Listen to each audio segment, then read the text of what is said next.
Sir ನಮಸ್ಕಾರ. ನೀವೇನು ಕೆಲಸ ಮಾಡೋದು ಹನುಮಂತೇಗೌಡ್ರೆ? ಸರ್ ನಾವು ಆಟೋ ಓಡಿಸ್ತೀವಿ ಸರ್. ಆಟೋ ಓಡಿಸ್ತಿದ್ದೀರಾ, ಭಾಳ ಉತ್ತಮ. ನೋಡಿ ಹನುಮಂತೇಗೌಡ್ರೆ, ಒಂದು ನಾನು ನೇರವಾದ ಪ್ರಶ್ನೆ ಕೇಳ್ತೀನಿ ನಿಮಗೆ. ಅಡ್ಡಗಟ್ಟಿ ಕಾನೂನನ್ನು ಕೈಗೆ ತಗೊಳ್ಳೋದು ಸರಿ ಅಂತ ಅನ್ಸುತ್ತಾ ನಿಮಗೆ? ಅವ್ರ ಮೇಲೆ ಹಲ್ಲೆ ಮಾಡೋದು ಅಥವಾ ಅವಾಚ್ಯ ಶಬ್ದಗಳಿಂದ ನಿಲ್ಲಿಸೋದು? ಮೊದಲನೇ ಪ್ರಶ್ನೆ.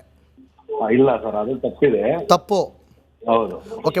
ಇನ್ನೊಂದು ಮೆಜೆಸ್ಟಿಕ್ ಮತ್ತು ರೈಲ್ವೆ ಸ್ಟೇಷನ್ನಲ್ಲಿ ಪ್ರಯಾಣಿಕರು ಏನಾದರೂ ನಿಮ್ಮನ್ನು ಬಂದು ಎಷ್ಟಕ್ಕೆ ಹೋಗ್ತೀರಾ ಏನಕ್ಕೆ ಹೋಗ್ತೀರಾ ಅಂತ ಅತಿಯಾದ ರೇಟ್ ಹೇಳೋದು, ಬರಲಿಲ್ಲ ಅಂದರೆ ಪ್ರಯಾಣಿಕರಿಗೂ ಕೂಡ ಅವಾಚ್ಯ ಶಬ್ದಗಳಿಂದ ನಿಲ್ಲಿಸೋದು, ಮೀಟರ್ ಹಾಕದೇ ಇರೋದು, ಇದು ಸರಿ ಅನ್ಸುತ್ತಾ ತಪ್ಪು ಅನ್ಸುತ್ತಾ? ಇಲ್ಲ ಸರ್, ಅವೆಲ್ಲ ತಪ್ಪಿದೆ. ತಪ್ಪು. ಓಕೆ, ಈಗ ಹೇಳಿ ಸರ್ ನಿಮ್ಮ ಅಭಿಪ್ರಾಯ. ಬಟ್ ಏನಂದ್ರೆ ಟ್ಯಾಕ್ಸಿ, ಈಗ ಬೈಕ್ ಟ್ಯಾಕ್ಸಿ ಓಡಿಸ್ತಾರಲ್ಲ ಸರ್, ಆಟೋದವರು ಪಾಪ ತುಂಬಾ ಬಿಸ್ನೆಸ್ ಕಮ್ಮಿ ಆಗಿದೆ. ಯಾಕಂದ್ರೆ ಅವರು ಆಟೋ ಫೈನಾನ್ಸ್ ಕಟ್ಟಬೇಕು, ಇದು ಮಾಡ್ಬೇಕು. ಇವರು ಬೈಕ್ ಅಲ್ಲಿ ಇವಾಗ ಬಂದಿರೋದು ಬೈಕ್ ಟ್ಯಾಕ್ಸಿ ಸರ್. ಆಟೋ ಬಂದು ಅವಾಗಿಂದನೂ ಆಟೋ ಇದೆ. ಆಯ್ತಾ? ಬೈಕ್ ಏನ್ ಬೇಕಾದ್ರೂ ಮಾಡ್ಕೋಬಹುದು, ಸ್ವಿಗ್ಗಿ ಮಾಡ್ಬೋದು, ಜೊಮ್ಯಾಟೊ ಮಾಡ್ಬೋದು, ಫುಡ್ ಡೆಲಿವರಿ ಮಾಡ್ಕೋಬಹುದು, ಬೇರೆ ಆಪ್ಷನ್ಗಳಿದೆ. ಆಟೋದವ್ರಿಗೆ ಬೇರೆ ಆಪ್ಷನ್ ಇಲ್ಲ. ಮತ್ತೆ ಇನ್ನೊಂದು ಏನಂತಂದ್ರೆ ಬೈಕ್ ಅಲ್ಲಿ ಮಕ್ಕಳು ಎಲ್ಲಾರು ಓಡಿಸ್ತಾರೆ. ಹನುಮಂತೇಗೌಡ್ರೆ, ಹಾ ಸರ್. ಈಗ ನಮ್ಮ ಸ್ಯಾಟಲೈಟ್ ಚಾನಲ್ಗಳು ಮುಂಚೆಯಿಂದನೂ ಇದ್ದು, ಹೌದು, ಈಗ ಯೂಟ್ಯೂಬ್ ಚಾನಲ್ಗಳು ಬರ್ತಿದಾವೆ. ಹೌದು ಸರ್. ನಿಮ್ಮಿಂದ ನಮಗೆ ಪ್ರಾಬ್ಲಮ್ ಆಗ್ತೈತೆ ಅಂತ ನಾನು ಅವ್ರನ್ನ ಬೈದು ಇದು ಮಾಡಿ ಅವ್ರನ್ನ ಸ್ಟಾಪ್ ಮಾಡಿ ಅಂತ ಹೇಳಕ್ಕಾಗುತ್ತೆ?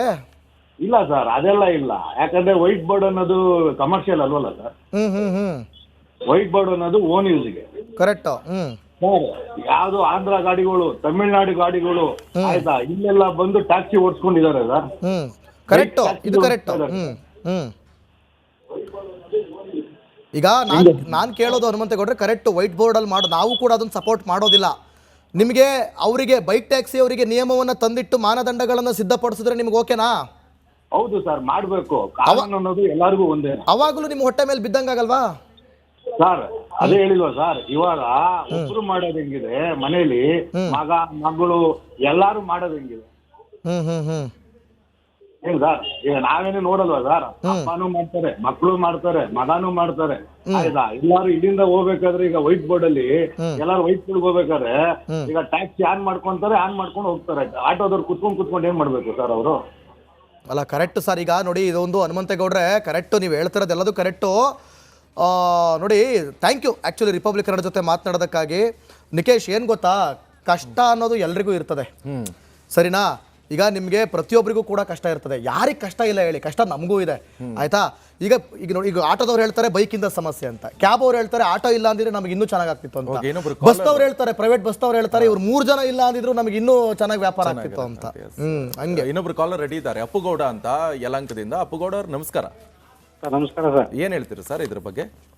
ಸರ್, ಟ್ಯಾಕ್ಸಿ ಇರ್ಬೇಕು, ಬೈಕ್ ಟ್ಯಾಕ್ಸಿ. ಯಾಕೆಂದ್ರೆ ಈಗ ಆಟೋದಲ್ಲಿ ಒಬ್ರು ಹೋದ್ರು 3 ಜನ ಚಾರ್ಜ್ ಕೊಡ್ಬೇಕು.